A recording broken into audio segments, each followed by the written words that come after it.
everyone. Welcome back to the Wild Thoughts podcast. I'm your co-host, Kat. I'm your co-host, Afi. And today we're going to be talking about internal family systems. So it's a type of psychology and therapy, I think. It's called both. Internal family systems is, I believe, it's the ideology, like it's the theory. So it's a psychology, but there's ways to apply it. Exactly. Like it's a therapy method, I believe. Yeah. So the reason actually we wanted to talk about this and why we had this idea was that I was in a session with my counselor and they had brought it up and I thought it was super interesting. And then I shared it with Kathy and she thought it was interesting too. And I feel like it helped me. So it might help others because maybe not everyone's aware of it. Obviously, we're not professionals. Yeah. We're not... registered nurses? You don't have to be a nurse. It's no, I know. We're not experts in the mental field. Health. Yes, exactly. But let's start with what is internal family systems. So basically, it's just like we had mentioned, it's a theory, but it's also an approach to psychotherapy.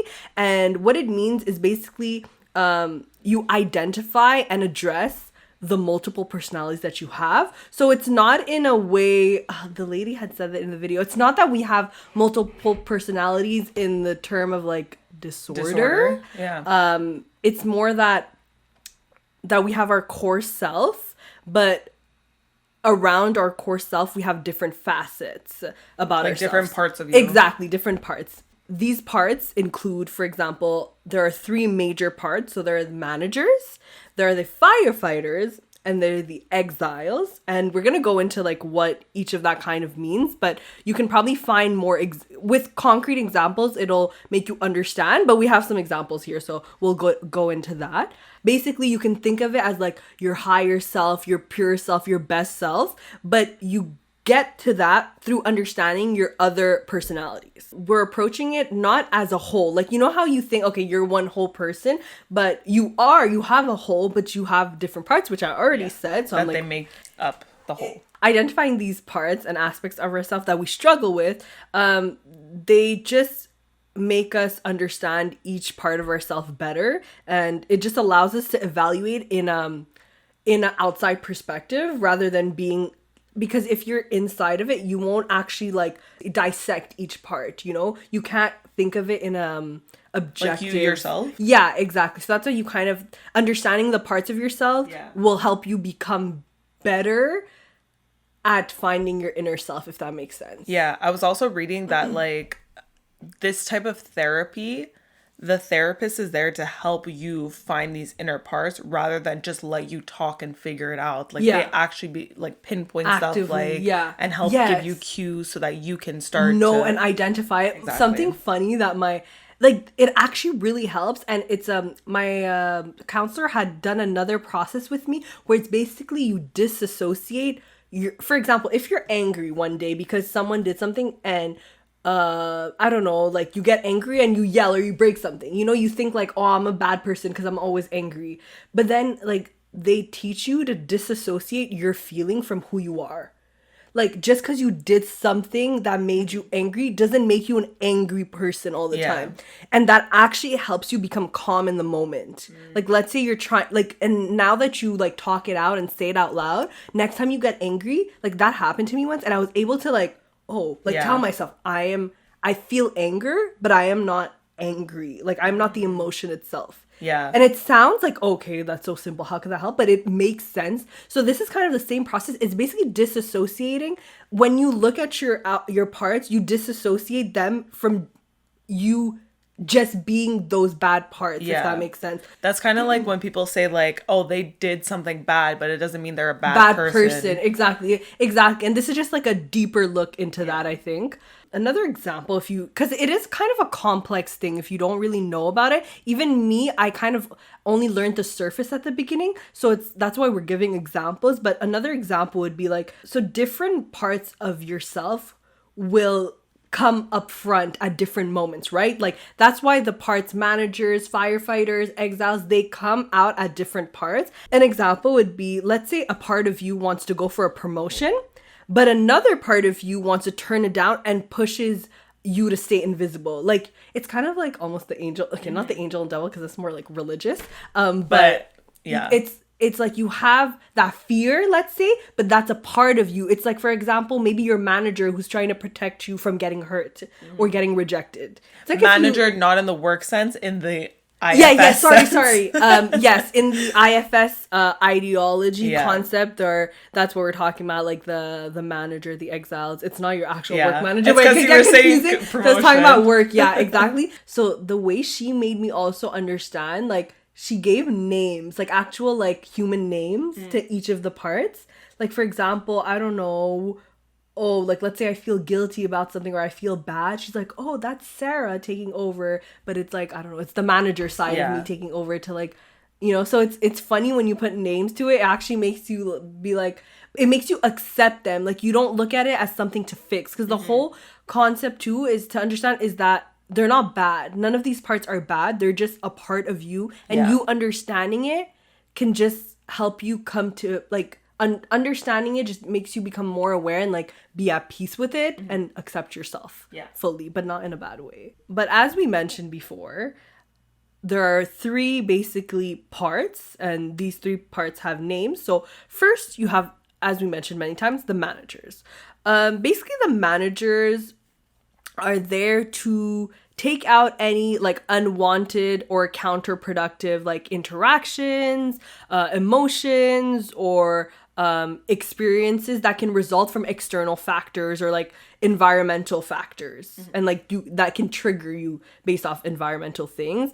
And they basically handle a way a person interacts with the external world, and their job is really to protect them from being hurt by others, or like painful events or traumatizing feelings and experiences.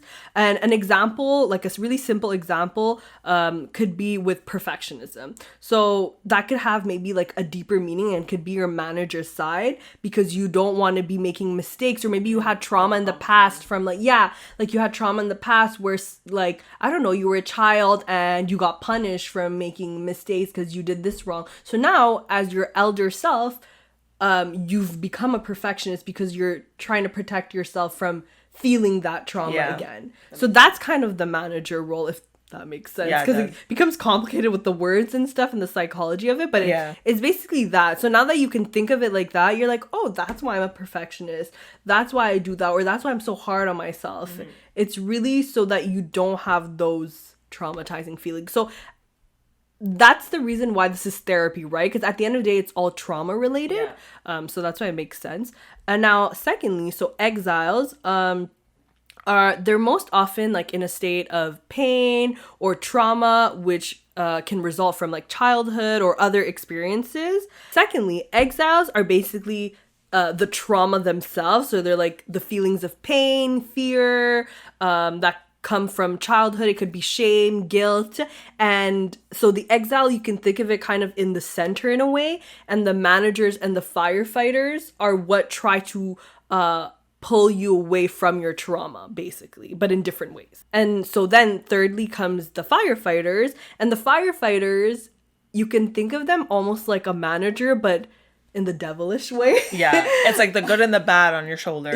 Almost. Because they try to distract you from your trauma, but by making you go through like impulsive coping mechanisms. Like, for example, it could be like addictive behaviors, getting addicted maybe to drugs or alcohol, food, work, just basically maybe having an unhealthy obsession with something. I was just gonna say, it's like throwing you into something so that you're so distracted that you won't think about it. Exactly. So it's like it's not a bad thing. It's just another way basically to protect you. If you think of it. It's kind of like, because I saw one of the examples is like sex, and you know how like the stereotypical like man in movies that's like like they're like a player because because at 16 they broke up with someone that broke their heart. They were like, really talking about it? I don't know. But I think IFS kind of came from that. It started dissecting like, oh, we have multiple parts, because I think it's fairly recent. Like, I don't think it's super, it's a new concept. Yeah, exactly.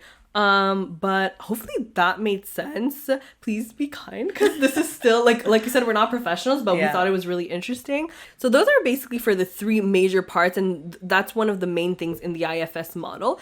But then moving forward, something that can also help are the 6Fs. So we're gonna briefly go through that and what that means, but it's basically the general concept is for you to how we mentioned, there's your core self, your truest self, and there are the parts that come with you that are still part of you, but they're not your truest form. They're just trying to protect you from your trauma. So the 6Fs basically help you differentiate your core self, which is you at your like most peaceful, purest form, in comparison to your other parts, which are the managers, exiles, and firefighters. The first F stands for find. So like we said, these are kind of like ways to figure out how to differentiate your true self from the other parts. But basically, find means basically putting your attention inwardly, and you basically just really try to be present. You check for like any sensation or feelings coming to you. I guess in a state where you're super calm and you don't have like maybe like anything meditation going on. Exactly. It's really just to like see how you feel, like you find yourself. I guess it's very self-explanatory. It's a sensational thing. It's like a very like feeling oriented, like find. They say to ask yourself who needs your attention right now and where do you notice it. So maybe it's to figure out which part is sticking out more. Yeah, which part of you is in pain and why and where is it coming from. Yeah. Okay, because that allows you to differentiate what is like in the way maybe of your. And then number 2 is basically focus. So basically that is in relation to the first part, and it's just putting your attention toward the part that you just found. So if you found, I don't know, certain pain, then you try to really navigate that and focus on that, because that's what's kind of maybe in the way of you being in your truest. But then it's also part of you, so I feel like I'm being contradictory now. No, it's just turning your attention to that part of you that you think needs help right now. Yeah, exactly. Like you become aware of it, basically. And then the third part is flesh out. I think the whole purpose of the Fs is to kind of put like not a face to it, but like see it as another person. Yeah. You know what I mean? And like kind of be like, okay, this person needs my help. This part of me needs my help. It's almost like giving advice to a friend. Yeah. But you're looking inside yourself instead. Yeah, exactly. Yeah, it's very like sensation driven. So it may sound a bit like abstract or not very clear. Out of body. Yeah, like an out of body experience. But so flesh out. So it's basically now it's you allowing the part that you identified to speak to you in a way. So it could be like, do you see something when you think of that part? Maybe, I don't know, maybe if it's related to trauma, you could be seeing something. Maybe you're seeing a color. Are you associating with a specific sound? Are there any words that come up? So it's really just like anything that pops up when you think of that specific part of you that's in trauma or pain. And then the fourth step is, or fourth F is feel toward. So basically, now it's noticing your feelings and reaction to that part after you've fleshed out and like pictured it, I guess, or felt any type of sound or association. How do you feel when you basically feel it? Like, are you getting stressed? Do you want it to go away? Does it make you panic? So it's really understanding the feeling. It's more feeling oriented to that specific moment or part of you. I also saw that it was saying like we usually stay with that part until it lets us get past it so that we can start to get to know the target of it, of like why it's actually happening. So yeah. I guess that makes sense, because you have to like sit with it. I feel like you have to kind of come to terms with it and be like okay, fully face it almost. And you have to feel what you need to feel in order for you to be like, okay, now let's get back to the root cause of it. How am I gonna progress from that? Yeah, exactly. That makes sense. So then we have the fifth F, which is befriend, and it's really just to understand that part and why it maybe came up, what are the origins of it, where is it coming from, why is it there. So now that you're familiar with the feeling and like what you associate it with, and you've kind of faced it, this will allow you to dig deeper, I guess, and ask questions and basically talk to yourself, talk to that part, and you're basically having like an internal conversation to figure it out. Well, it could be forward. Internal or it could be like the therapist also asking the question so you can answer. Yeah, exactly. And then the last part is the last F is fear. Here you're figuring out the protective part and why it's being protective and trying to understand if that protection wasn't there, what are you scared of? Yeah. Or what do you think would happen? Yeah. So this, I think, really allows you, because I guess it's all based off of fear, because like you get traumatized and that leads you to being fearful of it happening again. So this allows you to basically play out the consequences and to actively think about why your part is acting this way or why you're being protected this way. Yeah.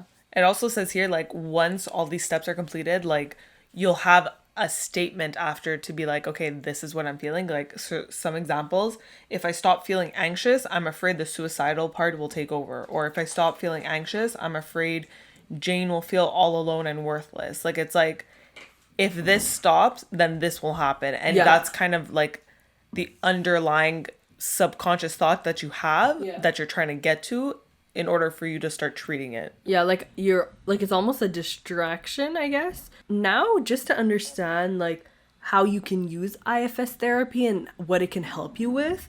So this can actually like help you with like a lot of mental health issues, conditions, and any like psychological suffering you're going through. And it could be for families, it could be for couples, it could be individually. And it's actually been proven to be really effective of like general emotional or like mental well-being. So it does actually, it's been proven statistically to help. And it has improved symptoms of like any phobia you have, panics, generalized anxiety, depression. In general, these have other forms of therapy, but it's just more of I think a new and modern method. And it may, like, not all therapies may work for the same person. Yeah, so exactly. So if there's something, like, if something's not working, maybe this would be good for some people to try. I feel like it helped me to, like, understand parts of me. And I think what's cool with this concept, it shows you that you're not something to be fixed. Because I feel like we talk about ourselves like, I need to fix my insecurities, or I need to... But realizing that they're parts of you and they're not to get rid of. They're there, you understand them, and it's just part of you, but it's not a bad thing, and you don't need to fix yourself. You just need to understand it, because I guess you can think of it as like, once you understand it, you're fixing yourself. You're treating it though, you're not fixing it. Exactly. It's not about fixing, because you don't want to think of yourself as like damaged, because everybody has these. Everybody has some type of trauma, so that means we all need to be fixed if you think of it like that, but it's not that. So I think that's the whole like general idea. And it could be helpful for a lot of different mental emotional and mental like well-being. Okay, so I'm gonna get into the benefits and expectations that can come out of using this. So first, it creates self-leadership to achieve this internal balance in yourself, because you're the one asking yourself these questions. Yes, the therapist is there to support you, but it's more like you have to kind of come up with the answers on your own in order to achieve this idealized state, basically. So it kind of like gives you power in yourself for that. Because I feel like traditionally, like almost like the counselor, the psychologist, or therapist would ask you these types of questions, but now you're almost like on the journey yourself, or I guess they would ask you these well, it's like I was reading that the therapists in these type of situations are more supportive than like I forgot what the term is. I'm gonna talk about it later, but basically like they actually help you get to the answers, whereas other forms of therapy, they're like, oh, how does this make you feel? And they just make you talk. Whereas this type of therapy, they're like, what is this saying about you, or what do you think about this? Like it's more like hands-on. It's like a conversation rather than you dumping. It's more detailed. Maybe that's the way to say it. Okay, so then another benefit is that it promotes self-compassion, because you're getting to know yourself, you're getting to know how to make yourself feel better. about basically your flaws and limitations, and you're kind of, like Afi was saying, you're just accepting the parts of yourself that you think need to be fixed, but they don't, or get rid of. Because I feel like I look at it like, oh, I need to like get rid of it, like, and uncover my true self, but no. Exactly. You're just learning to be kinder to yourself, basically. Yeah, exactly. Then this type of therapy also views depression as a normal reaction to trauma rather than a diagnosis.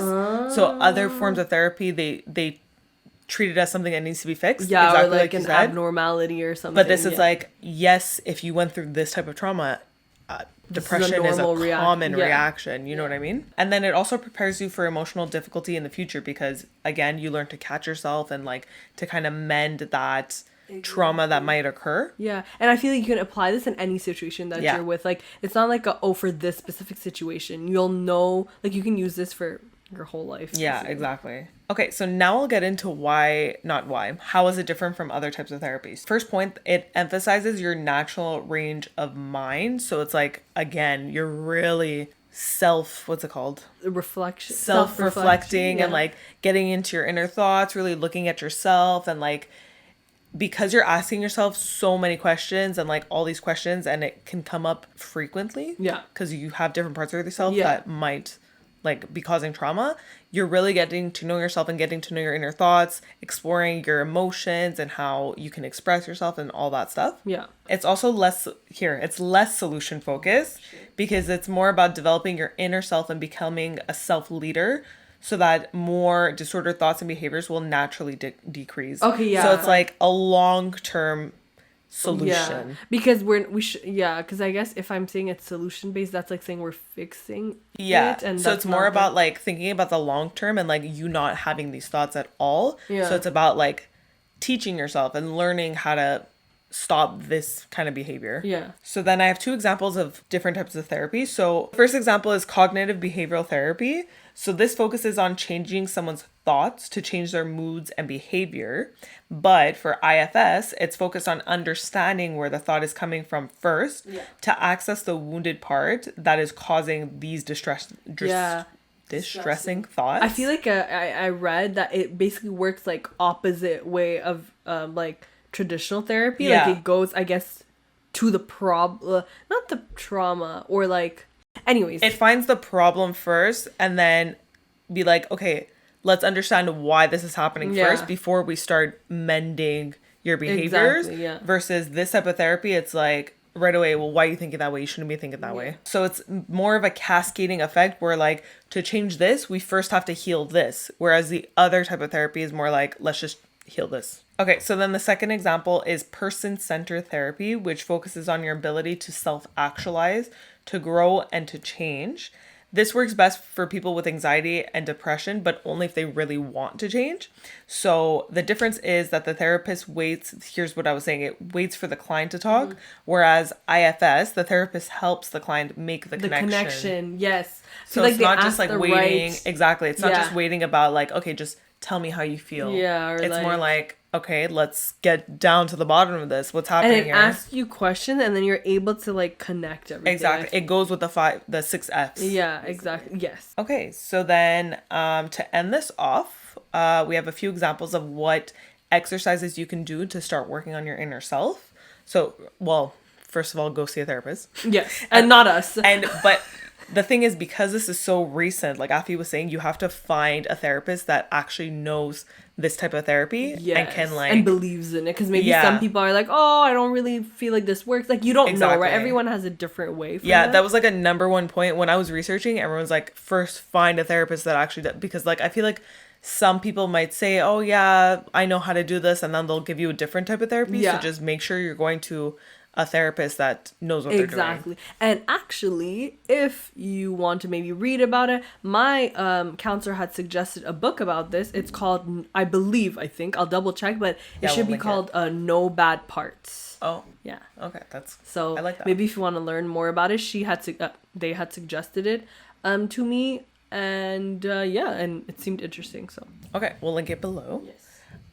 So then again, something we always say, write in a journal. But this one specifically is because you're constantly asking yourself these internal questions. You need to get them out. Like, I feel like, yes, you can think about it, but I feel like it's obviously easier if you're writing it out. So you're actually trying to find the answer to what you're looking for visually. Yeah. Exactly. And it'll help you pinpoint exactly where the trauma may be lying. Exactly. And you're journaling like specifically about your trauma, basically. Yeah. Then another thing is to focus on your breathing. This is kind of like the first F. So focus on your breathing and relaxing so that you can focus on your inner self. You can try to feel your heartbeat so you're really like zoned in and present in the moment. And then there's 2 different techniques. So there's one that's called the room technique, which is visualizing one part of yourself, watching the self as it interacts with another part. So again, it's kind of like the out-of-body experience. I feel like that's cool. I think that's why the 6 Fs were like just making you describe a separate person, because you're trying to like really look at that and like understand that separate person. That's what I meant. Like I didn't know how to explain it, and it sounds like, oh, like what is that gonna do, you know? Yeah. But I swear I did it, and I just told myself, like, let's say I'm angry, like I'm not angry, but I feel anger. Like you basically, I didn't watch myself talk to each other, but that I feel like could really help. Yeah. Because like we said, it's like out of body. Yeah, because I feel like it's easier to, obviously it's harder for you to yourself internally like pinpoint these things and feel like there's something wrong with you, in quotes. And like it's easier to like watch someone else go through it. Yeah. You know what I mean? Well, it's not easier like, there, but like you're looking at it from a third person point of view. Yeah. Yeah.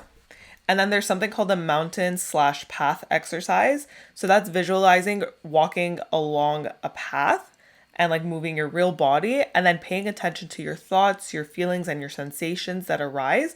And that's supposed to help you. I think it's also a form of meditation, but it's supposed to help you picture and like feel your inner world so that you can pinpoint the emotions almost like that. So it is kind of like the 6 Fs can lead, like they're all tied to each other, but these are just like, I think like not methods those are like more steps. Those are basically describing like what you're doing, but if you want like to go through like this would help you become focused, okay.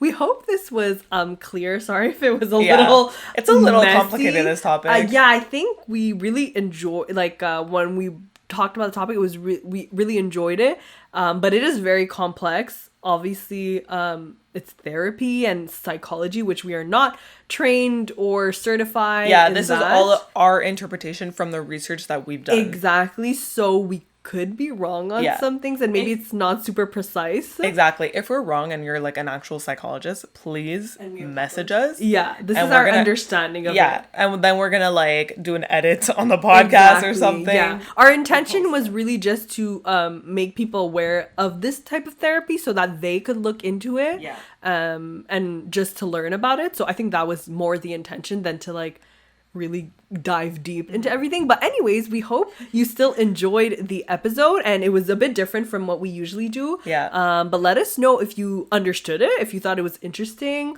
if you've heard about it before or used it, and any feedback is welcome. I feel like this season we're like diving deep into like these deep discussions. Good like we're us. like, okay, this is like mental health season. Let us know if you like these types of topics, or you feel like professionals to stick to this. We're open, we won't be offended. But as usual, of course, like, subscribe, share, let us know what else you want to see. Follow us on our Wild Thoughts Pod social medias. We're on Instagram, TikTok, Facebook, you name it, everything. And you can find us on all platforms pretty much. Everything's linked down below. And we'll have our personal Instagrams and socials linked below also. But that's it for today's episode. Bye.